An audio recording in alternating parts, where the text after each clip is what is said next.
Yesu aye kopesa bomo Yesu mobikisi Tango na tango bayangani be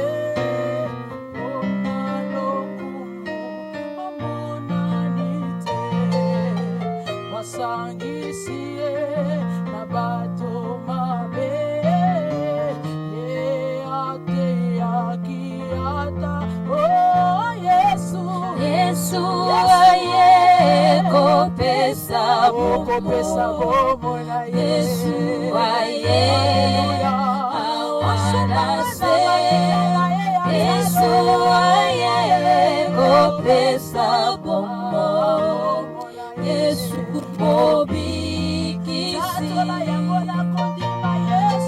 Yesu aye kopesa bomo Yesu aye awanase Yesu aye kopesa bomo Yesu mobikisi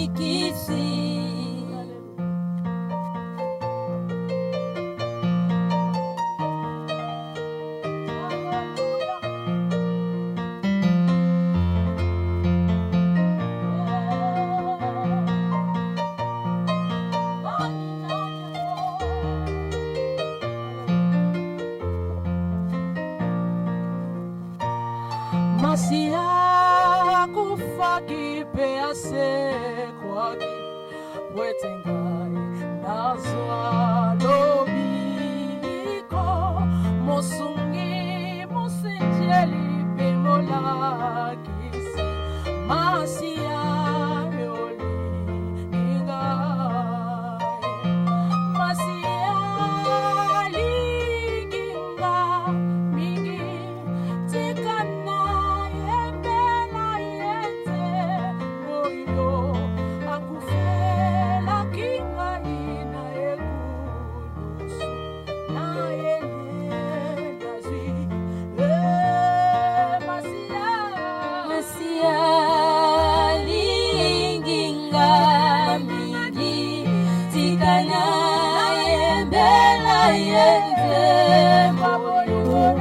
Akufela kingai na eku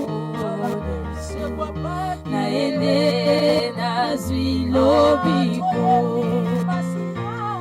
Masia linginga mingi tigana ebela yenze boyo akufela kingai na ekulusu na ebe na zwilobiko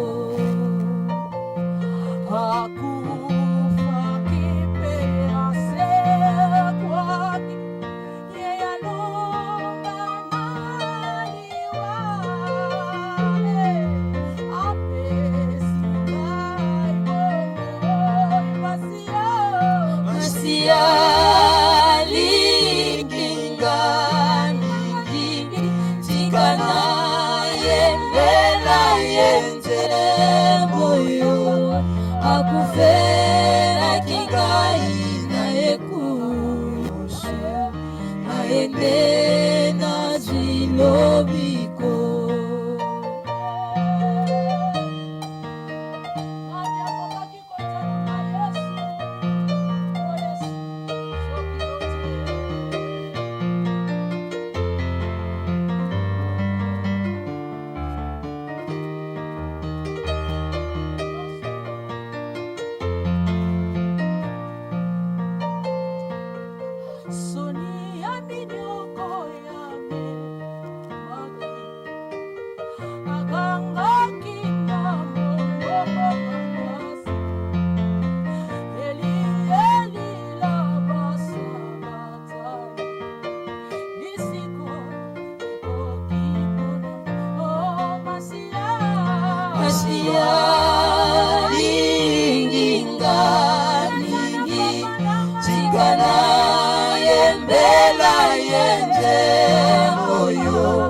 Akufela kingai na eku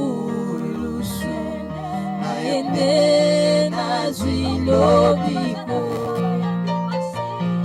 Masia lindinga mingi Zikana yembela yenze moyo Akufena kingai na ekulushu Naende nazwi lobiko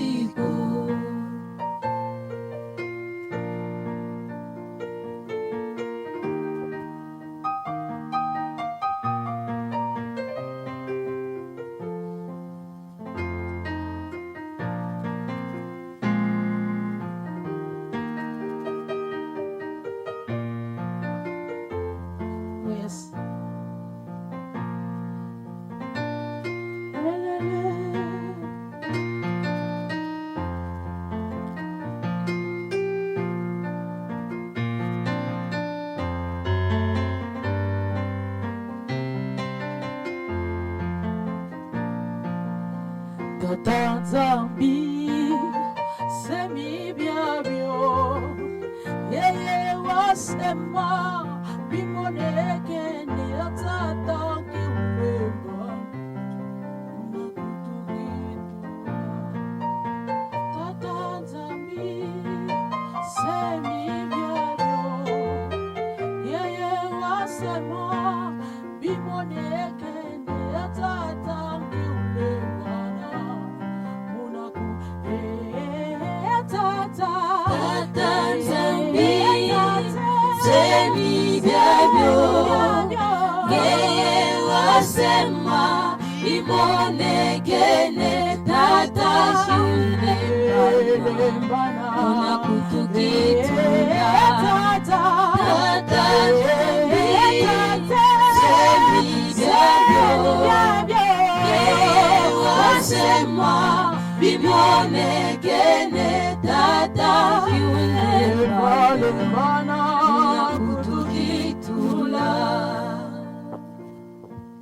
Gloire au Seigneur, nous rendons grâce à Dieu. Nzambe azwa lokumu pona libako kitoko apesi biso. Topamboli bana na Nzambe nyonso oyo bazwi libako ya kolanda biso. Et oyebi ete na mikolo oyo lokola ba culte ezali suspendu. Biso tozoloba ete même soki ba culte eza suspendu, mais relation na biso na Nzambe ekotikala jamais kozala suspendu. Intimité na biso na Nzambe ekotikala kozala jamais suspendu. Voilà pourquoi topamboli Nzambe mingi pour la chaîne de la foi ezopesa biso opportunité ya komema l'église chez vous. Et kobosa na tete nyonso tokosala awa, nous sommes vraiment dans le format de l'église pour ete Nzambe azwa lokumu pe mingi tozanga te kozwa ngonga ya koyoka maloba na Nzambe. Confinement oyo même ceux qui ont une raison sanitaire, mais au-delà de la raison sanitaire, Nzamba bomba biso parce que à comprendre que na mikolo ezali koya tokoza na besoin ya provision otoza kozwa lelo. Mwana na Nzambe tika na yebisa yo ete mikolo kolemba te yoka Nzambe. Lokola Eli o esengela ki aleisa matango na tango balobi lia lisusu mela po ete nzele za molai. Voilà pourquoi tolingaki yambona nyonso to bondela pour être tokoka kofungola véritablement l'église chez vous, topé les cultes chez vous. Tobondeli na kombo na Yesu. Tendre Père, merci pour la tango pesibiso. Tozondimisa maete yo oyo bongisa ki tango yo bongisi pe lipambo lipo na bana na yo nyonso. Oyo bakolanda biso na tango oyo tolingi ko tsakola maloba na yo. Permets à ce que le Saint-Esprit soit au rendez-vous. Oui, nous voulons te recommander ces instants, tendre Père. Bae nyonso bakoyoka biso.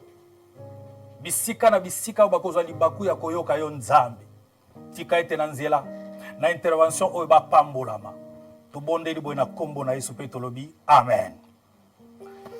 Voilà, avant toyoka maloba na Nzambe, nalingaki nanu toyebisa biso ete moko ya batina o etindiki biso lisusu to ya kokabola maloba na Nzambe na nzela ya De La Foi TV parce que ba culte za suspendu mais na uti koloba awete même ceux qui ba culte za suspendu mais relation na biso na Nzambe intimité na biso na Nzambe za jamais suspendu et dans cette relation toza kaka te na oyo topesaka epai na nzambe mingi toza mpe na oyo tozwaka kouta epai na nzambe. Et voilà pourquoi lelo eza libaku malamu oyo tolingaki tozwa lisusu kouta epai na nzambe na nzela na maloba oyo tokoyoka. Je disais que derrière coronavirus, derrière cette pandémie, certes qu'il y a des considérations d'ordre scientifique, ba scientifique bazana lolenge belé ba kolobela sima ya maladie ekomeli biso. Il y a également des considérations d'ordre politique. Tikala koyeba ete sima ya maladie oyo, sima ya pandémie, système politique mondial ekozala bouleversé. Mais nalingaki kobakisa mingi tozotali lango kaka sur le plan de santé, sur le plan politique, mais nalingi ebisa ete sur le plan spirituel. Après pandémie, il y a quelque chose, un décor où ils ont déjà planté pour que les choses ne soient plus comme elles étaient auparavant. Voilà pourquoi nalingi ozala très branché olanda matea otokopesa lelo, parce que nous sommes appelés maintenant à livrer un bon combat de la foi. Lelo nalingi nalobela comment livrer le bon combat de la foi. Nous en avons besoin en ce temps, parce que le temps qui vient sera beaucoup plus difficile. Voilà pourquoi faut bana nzambe ba yekola lelo combat esengeli ba yeba ko bunda malamu na molimo.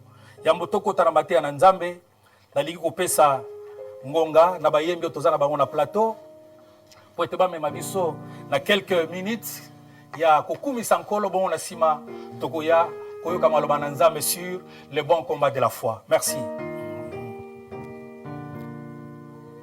Alléluia.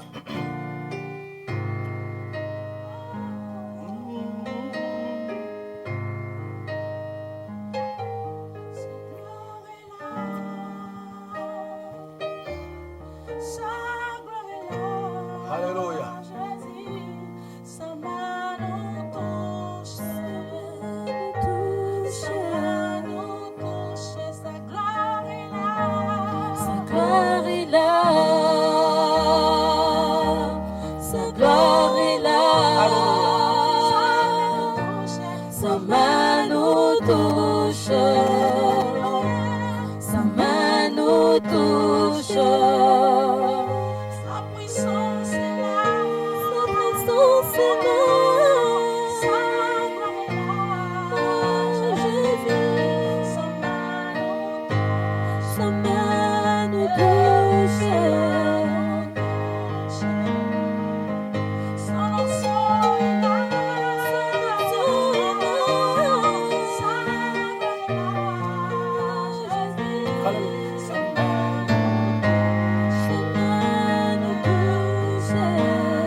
Alléluia.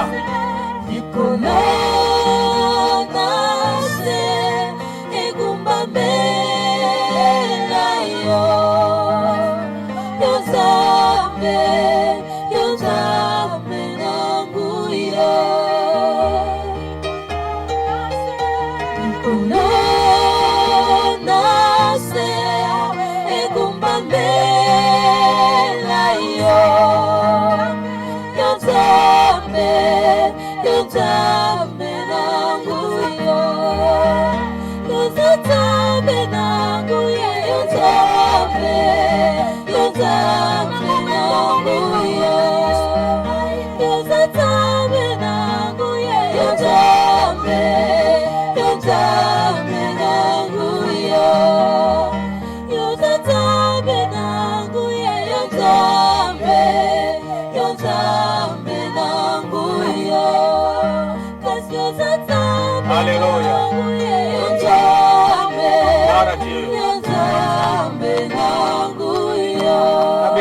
tobeta maboko po aza nzambe na nguya nzambe na makoki nyonso. Quel que soit nyonso eza kokomela biso lelo, nzamba kopesa elongo na ba oyo ya ye. Gloire au Seigneur. Je disais que lelo tokozwa libaku ya kolobela sur le bon combat de la foi. Nalingaki pour cela to exploiter deux versets, deux textes de base. Ya liboso tokotanga na mokanda na 1 Timothée, chapitre 1er, verset 18 à 19. Nakobakisa likolo na yango 2 Timothée, chapitre 4, verset 7. Nasepelaki mingi na ba verset oyo surtout ba terme oyo eza utilisé par l'apôtre Paul ezali malamu mingi pe kosunga biso pour aller de l'avant. Bible elobi boye nakotanga na 1 Timothée chapitre 1er le verset 18 na verset 20 na 19 pardon. Je te confie cette ordonnance, mon enfant Timothée, selon les prophéties qui ont été précédemment dites à ton sujet, afin que par elles tu combattes le bon combat,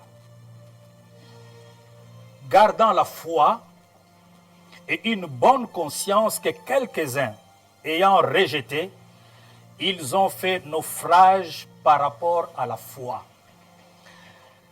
Nasepeli mingi na terme oyo naufrage par rapport à la foi. Voilà pourquoi na kanisa ki etezalaki malamu tango nazolobela sur le combat de la foi, na utilisé ba verset oyo po bokoya ko sosola, le pourquoi na saleli verset oyo surtout ndenge na uti koloba na ko utiliser compréhension ya terme naufrage par rapport à la foi. Nous ne voulons pas être mingi basala naufrage par rapport à la foi, parce qu'il y a aussi un naufrage par rapport à la foi. Natanga verset à mibale, bongo tokota akolimbola maté na biso. 2 Timothée chapitre 4 verset 7. C'est toujours Paul, cette fois-là, azako lobela témoin na ye na molimo, et pas wapi oyo atiaki semence, et pas wapi asalaki mosala. Paul a investi dans Timothée. Oyo wana tokolobela na premier Timothée pa itotangaki. Mais awa sika Paul azoloba pona tina na ye moko. Il rend son témoignage personnel. J'ai aimé parce que makamo mingi tozo kote ya ezalaka malamu mingi te biso moko to expérimenter yango nanu. Lorsqu'on expérimente les choses qu'on voudrait dire aux autres, c'est alors que ces choses auront une grande efficacité. Voilà ce que Paul va dire. Verset 7. J'ai combattu le bon combat. J'ai achevé la course. J'ai gardé la foi. Est-ce que tu peux là? Yesu maboko makasi. Alléluia. J'ai combattu le bon combat. Paul a déjà allusion qu'il existe véritablement un combat dans la vie chrétienne. Lelo naza kote ate la foi nenge to mesani ko yokela yango parce que le plus souvent tozo présenter biso bana na nzambe à part ko comprendre que la foi c'est d'abord cette exigence et loko nzamba zela ka pa ina biso po eta sale na biso makambo ebele oza na posa ya miracle oza na posa ya manifestation ya monene ya nzambe. Dieu attend de toi d'abord la foi. Aujourd'hui, je n'aborde pas la foi dans ces domaines-là. Mais na lingina talisa awa la foi, ezali kaka te démonstration nenge Hébreu chapitre 11 verset 1. Azolo belabiso yango ete démonstration. Ya makambo nanu na monite nanu na simbite menazo ndimete na go simba yango. Na go tela na angle wana te. Mais tika pe na yebisa ete la foi. La foi a aussi d'autres définitions.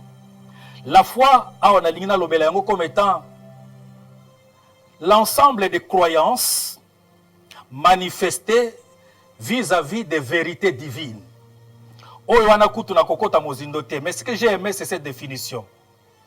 La foi, c'est aussi la fidélité, l'engagement à tenir ses promesses vis-à-vis de quelqu'un.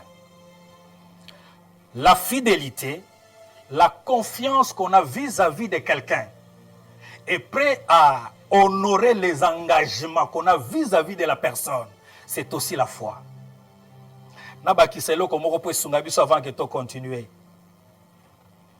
La foi, c'est aussi l'assurance à garder une parole ou une promesse.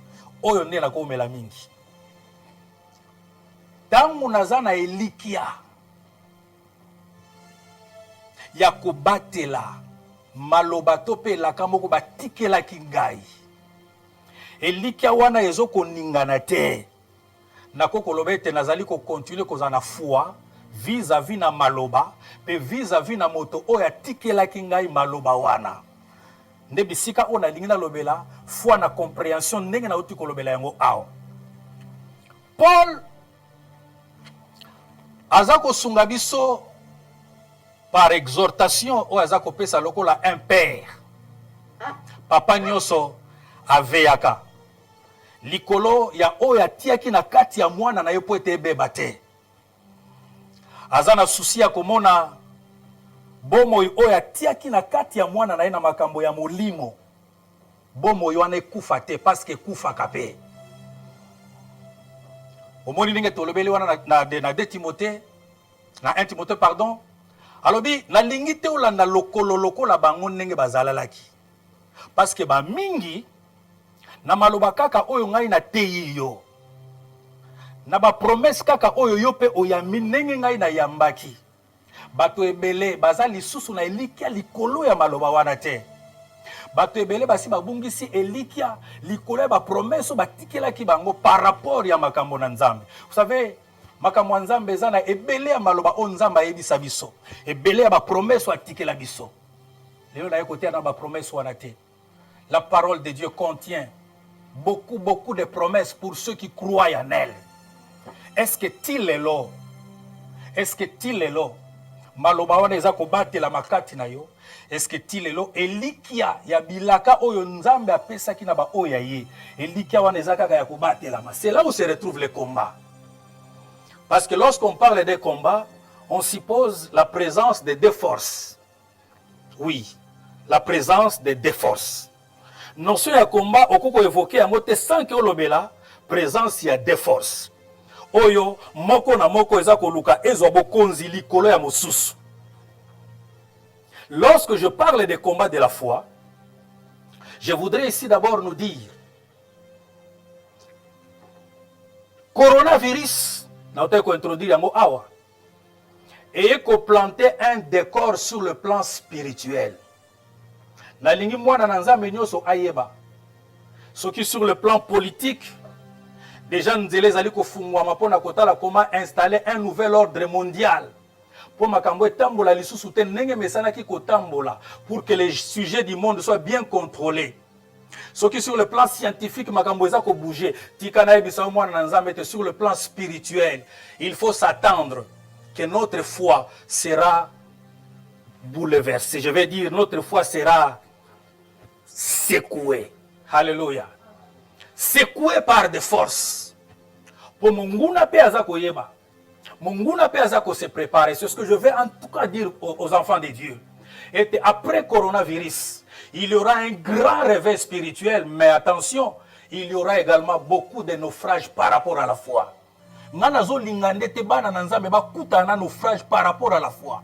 Or, ce qui mutakuta na naufrage par rapport à la foi, c'est que force wana oyaki kokuta na combat spirituel, combat, je veux dire combat de la foi. To mesani mingi côté à combat spirituel, comprenez-moi. Parce que le combat de la foi, ce n'est pas nécessairement le combat spirituel. Le combat de la foi, eza combat o ezali kotindika ngai oyo naza na kondima na maloba pe na bilaka ya Nzambe.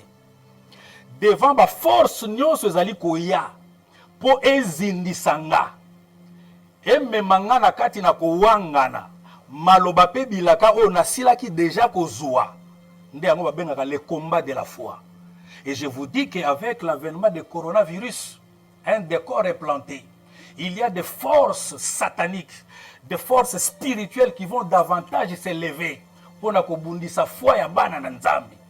Tango nazoloba kobundisa foi ya bana na Nzambe ezali foi kaka te o etindikaka yo olika ete Nzambe pambola ngai, Nzambe saelanga miracle. Kobundisa maloba o Nzambe oyamba ko te pa na Nzambe o ekomisa yo mwana na Nzambe.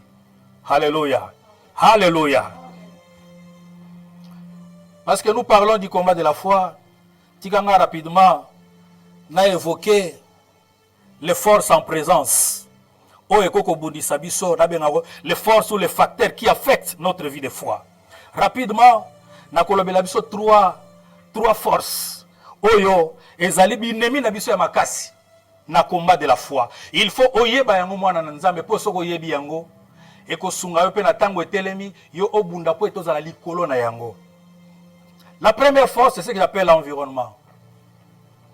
Oyebi tango Paul azoloba na Timothée, atiki Timothée na Éphèse. Alléluia. Paul atiki Timothée na Éphèse. Je peux avoir ça. Gloire au Seigneur.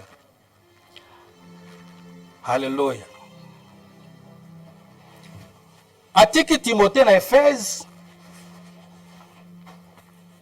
Mais na mboka oyo particularité na yango ezalaki présence ya ba mauvaise doctrine. Beaucoup d'enseignements pernicieux. Paul alobi ndenge natiki Timothée avec une grande charge spirituelle. Natiki lié maloba oto kobenga la saine doctrine. Natiki lié pe bilaka. Oyo nzamba alaka na ba oyo ya soki otamboli na nzela pe kozanga te kobika bilembo na yango. Ayebisi environnement bisika natiki liyo. C'est une force en présence de la foi que tu as acquise de Dieu. Alléluia. L'environnement, kobo sanate. Environnement laksi bisika oza kovanda. Bisika oyo e permetaka oyoka mokolo na mokolo, tope omona mokolo na mokolo. Environnement wana soki o gérer yango malamu te, ekoko détruire foi na yo. Ekoko zindisa maloba ya Nzambe oyo yo yoka. Ekoko longola elikia oyo yo zalaka nango ete un jour Yesu akozonga. Ekoko bouleverser bon diminution so zalaka nango vis-à-vis de Dieu. Laisse-moi te dire qu'il faut prendre attention à l'environnement. Et je disais tantôt qu'avec l'avènement du coronavirus, malheureusement, le décor spirituel que vient de placer le corona, c'est un décor spirituel très dangereux pour la vie de foi nabiso. Attention à cet environnement. Demain, le monde ne sera pas ce qu'il est aujourd'hui sur le plan spirituel. Lelonde nambu ya maloba ozana yango, garde le dépôt. Garde le dépôt. Bato ebele bakosala naufrage par rapport à la foi. Na sepelaka na illustration ya naufrage, naufrage ezali maswa o ezindi. Masou ekoko longwa très bien et pas yeuta kezo ken vers une destination. Kobo sa na tête vie spirituelle ezana une destination. Notre destination ezali kaka te lipamboli tozali kozana sena moi awa.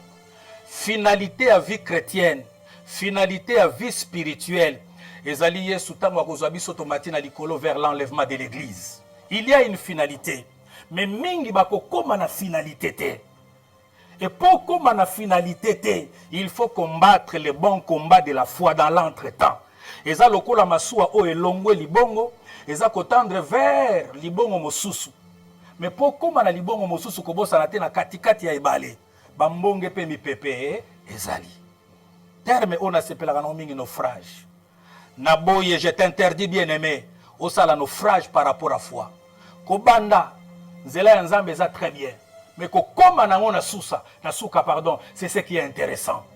Mais quel est l'environnement? Parce que l'environnement peut affecter négativement ta vie de foi. L'environnement. Commence par aujourd'hui à choisir bien ton environnement. Paul a dit à Timothée, attention parce que Éphèse place aux alliés à Beba par rapport à Makama Molimo. L'enseignement est ebele, ceux qui ont mis pesi koyoka nyonso et ko zindi sa vie à foi na yo. Oyoka kanani.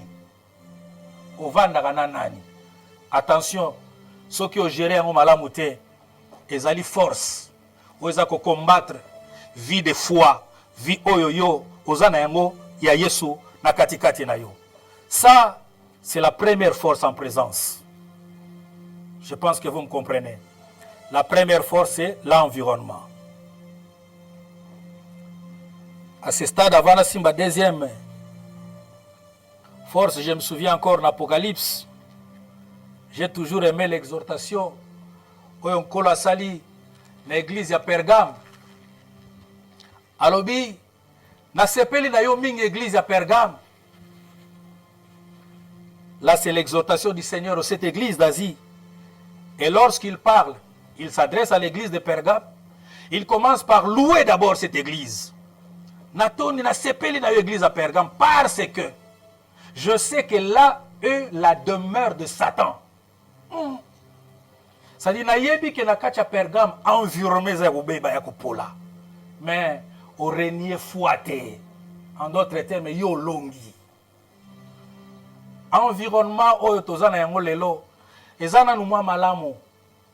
Nayebi si ya solo après coronavirus, il y a un décor qui sera planté. Commence à te préparer à un combat de la foi. Et il faut que tu en sortes vainqueur. Ne fais pas naufrage par rapport à la foi. Attention à l'environnement. Tu écoutes qui? Tu fréquentes qui? Oh, que Dieu bénisse les bien-aimés, les pasteurs de la foi que j'aime bien. Avec chaîne, tous à la suivre partout ailleurs. Tikanzamba Sungabiso vraiment pour que les lots de tous ont beaucoup de dépôts. Zoa et belé les lots.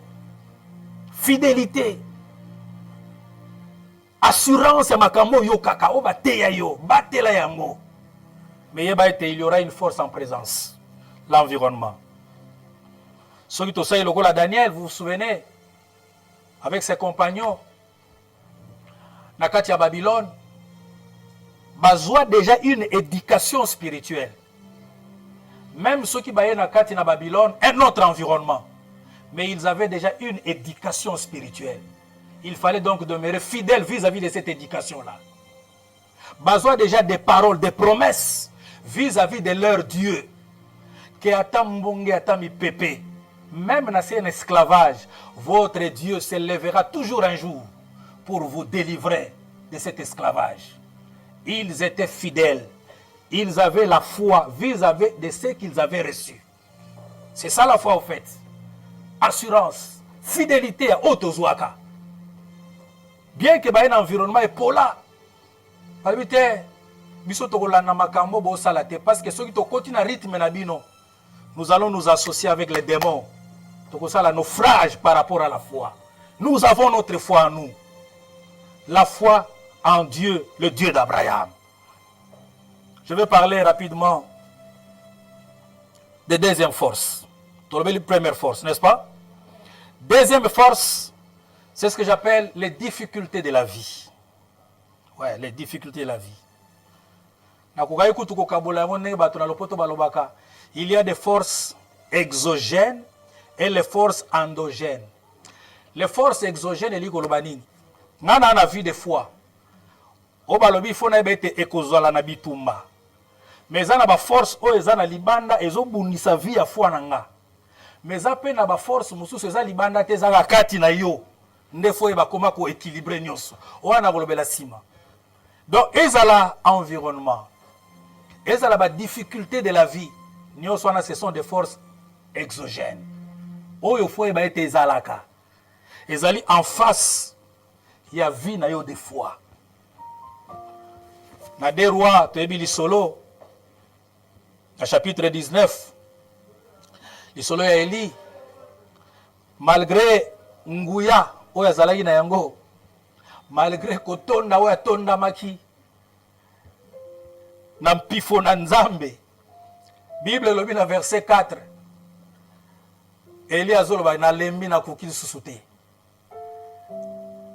Zogande sokotangi vers le verset 15. L'ange vient le réconforter. C'est vrai qu'il y a des difficultés parce que ça est poursuivi par Jézabel. Des difficultés de tout genre. Paul y a beaucoup tout ce que malamu na ba épître na yazoloba non. Ba pasiri ninga na monité. Minyo koni na monité. Ezana ba te belé. Webi confinement o même les biso ba difficulté belé hein. Et belé même sur le plan social. Ba te belé. Nalingi ososola mwana na nzambe te ba difficulté wana ezali pe force oza ko combattre vie na yo des fois. Mais attention, Eli Yépe a kutamaki na ba difficulté, mais il a tenu bon. Jusqu'à la fin. Nzamba ebisi non, tu as encore à faire. Ozana intérêt te akolobete nzambe zo molimo na ngai. Okufa te au nom de Jésus. Tu as encore à faire au nom de Jésus. Ma difficulté au nom de Jésus. Tu as encore un travail à faire. Mosali Nzambe na zo encourager yo. Je sais qu'il y a des difficultés qui nous accompagnent dans ce moment. Tiens fort, parce qu'il y a encore du travail qui nous attend. Je vais aller en chutant, en abordant la troisième force. Celle-là, elle est endogène. L'absence de discipline personnelle. Oui. L'absence d'une discipline personnelle, c'est toute une force qui peut conduire au naufrage de ta vie de foi. Comment ça n'a été, nazobenga yango vie de foi. Cela veut dire eza na tango yango ebandaki. Ekolaka peza na bisika oyo yango eza kokende. Pola sungaki biso mingi tango azali ko aborder notion oyo ya combat de la foi. Tango aza kolobete ngana komiti na suka. Motole eza kozela ngai ezaka pona ngai te ba oyo nyonso pe. Bakotambola na banzela na nga. Bango pe motole ezola na pe bango lokola. Hallelujah. Donc soki tote o makambo eza po olanda lokola Paul. Paul ti azo yebisa Timothée parce qu'ayebete non ngamoko na kutamaki na makambo yo. J'ai été dans des environnements hostiles à la foi. Et ça, dans un environnement où très hostile à la foi. Et les moments qui viennent, et beaucoup plus hostile par rapport à la foi. Je te prépare déjà à ça. Il faut combattre et en sortir victorieux. Mais surtout aussi, la difficulté des moments et la force. Discipline personnelle.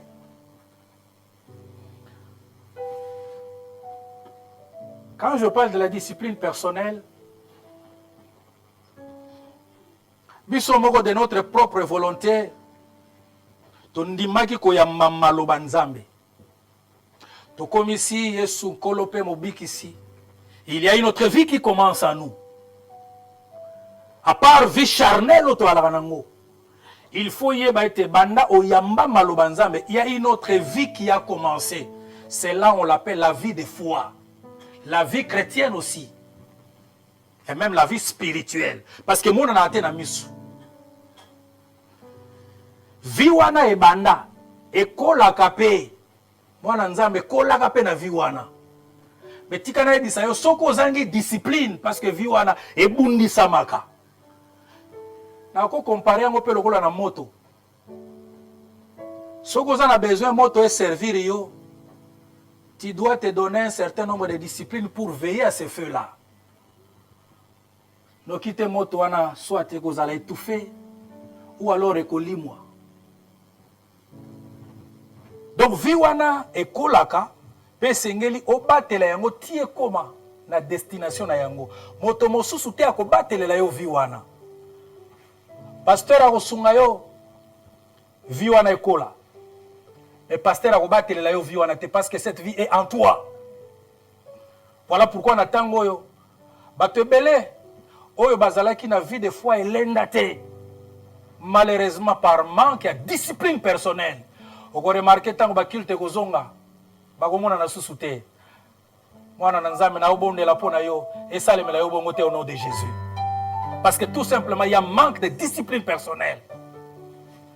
Na kati ya discipline personnelle ni na nina lobela la vie de péché. Lorsqu'il y a absence de la discipline personnelle et là liboso mona la vie de péché. Vie à péché c'est toute une force o ebundisaka vie na biso de foi. Olingo bima molongi na kati na combat de la foi. Il faut en une vie, je vais dire une discipline personnelle. Dans le domaine, il y a que gérer nous autres vis-à-vis du péché. Lorsqu'on marche dans la vie du péché, lorsqu'on ne se donne pas une discipline, on s'expose à tous les envies, aux autres détruire le vie de foi. et aux risqué naufrage pe et à la partage na yo. Oui, Judas atambola qui paie parmi les 12, il était avec Jésus. Mais lui n'est pas arrivé jusqu'à destination. Il a fait naufrage quelque part, vous le savez. Pourquoi il a fait naufrage? Parce qu'en lui, il habitait déjà des envies. Le koso ezalaka déjà la carte à Judas. Le ko la pembongo ezako le maboko na déjà le koso ezalaka. Sois discipliné, bien-aimé dans le Seigneur. Posa ya mabe o ezo vana na kati na yo, ezo combattre vie de foi eza sur kati na yo. Ça c'est quelque chose en toi. Tobondela na yo longo pour que obengana. Ozana bo konzili kolo ya posa wana ya mabe et ko détruire vie na yo de foi. Et toujours dans le cadre de la discipline personnelle, c'est ce que j'appelle l'utilisation du temps. Dans la vie normale, dans la vie charnelle, on a besoin de temps pour faire toutes ces choses. On a besoin d'entreprendre quelque chose. On a besoin de réaliser un tel projet. On a besoin du temps. Dans la vie spirituelle, si tu veux avancer dans la vie de foi, il faut savoir gérer le temps. Il faut savoir utiliser le temps. Quand on a dit que mauvaise utilisation du temps, ils peuvent forcer pour combattre la vie de foi. Laissez-moi te donner quelques exemples. Avant que tu aies de la longo. Est-ce que vous savez que mon son zamba pesibiso na katia confinement, tu devrais en principe utiliser tout ce temps autant que la Bible mingi. Fais le dépôt. Na tango nyoso yozana yango ya confinement, il faut se rappeler tant mingi ya ko bondela. Fais le dépôt. Tondi sa moto, sois en prière. Entre en retraite. Alléluia. Voilà le petit message que je voudrais te livrer aujourd'hui. Le bon combat de la foi. Simba, avant tout bon de la longo.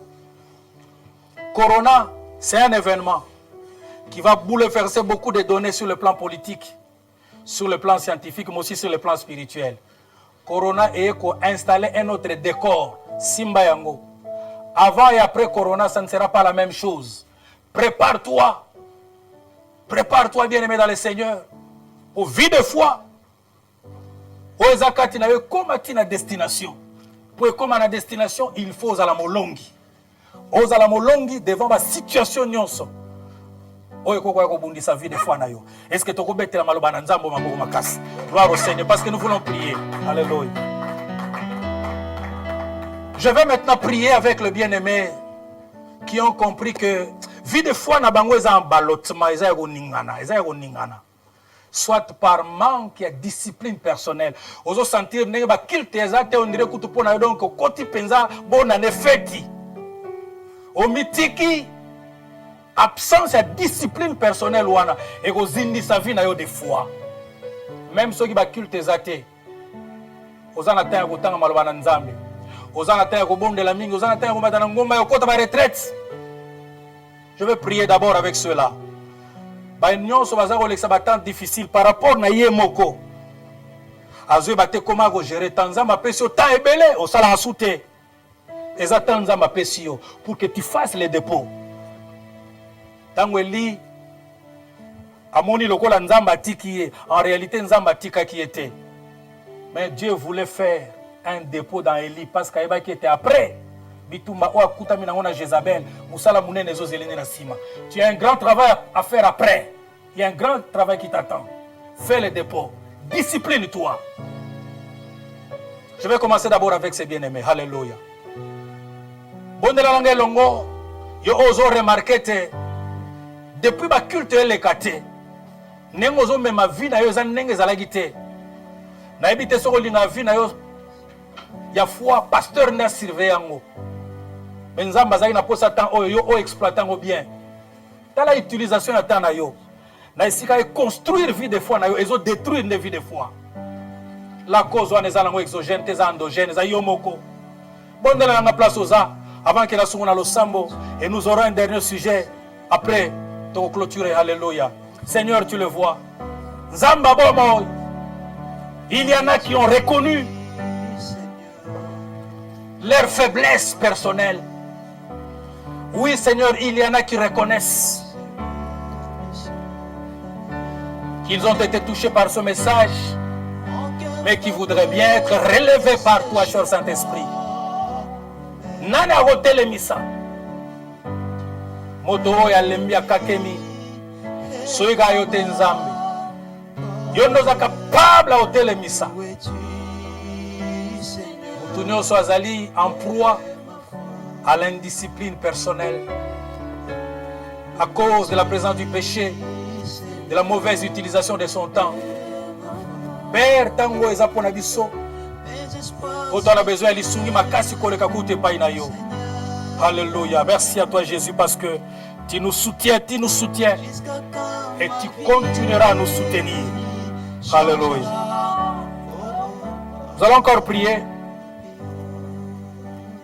Je vous ai dit qu'il y a aussi l'environnement. Non. Ce monde, il y a le pire qui nous attend. Et ça te pona bangiso. Et ça pona yebisa yo comprendre que environnement toza. Mokili oyo. Yeba ete ko fonctionner na ndenge ya ko bundisa siko vie de foi na yo. Il faut que tu t'attendes à ça. Tu as besoin de la force de la part de Dieu. Ce que ça bato balongaka. L'église de Pergame, je sais que Satan demeure là. Dans la même chose que Satan est demeuré. Non, Nzamba sauvé yo. Nzamba batte la vie à foi na yo. Parce que nous ne comme une destination. Destination, c'est l'enlèvement de l'église. Alors, tout le monde est là. D'ici que vous avez mitika la maboko Nzamba tenkolo, quels que soient les moments qui viendront. Pire soit-il, mais soutiens-moi, Seigneur. J'ai besoin de toi. Alléluia. Tout le monde est là. Alléluia. Merci, Jésus. Alléluia. Ouais, pona koma na suka. Alléluia, alléluia. Tika lo yembo ezata lo sambo pona yo. Ya mobembo. Yesu komisa biso na suka mobembo. Bitumba mweza makasi. Environnement za kopola. La difficulté leki ezindisate vinanga na komi na suka te. Paul yo longi olobinga na longi. Mitole ezelanga. Alléluia. Na pena longa motole ezelanga. Oh Jésus. Alléluia. Seigneur, merci pour natango tozwa ki liboso na yo. Pambola ba inoso balandi biso. Pambola Osaïla Nzambe, Pasteur Jean Mayata de la foi, Pambola chaîne Oyo, ezali pamboli pour l'accord du Christ. Tolobi amen. Tika kola pambola biso, na ebete tokozwa libaku lisusu ya ko pambola libota na Nzambe à chaque fois que nous en aurons l'occasion. Que Dieu nous bénisse. Merci beaucoup. Alléluia. Alléluia.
Sunganga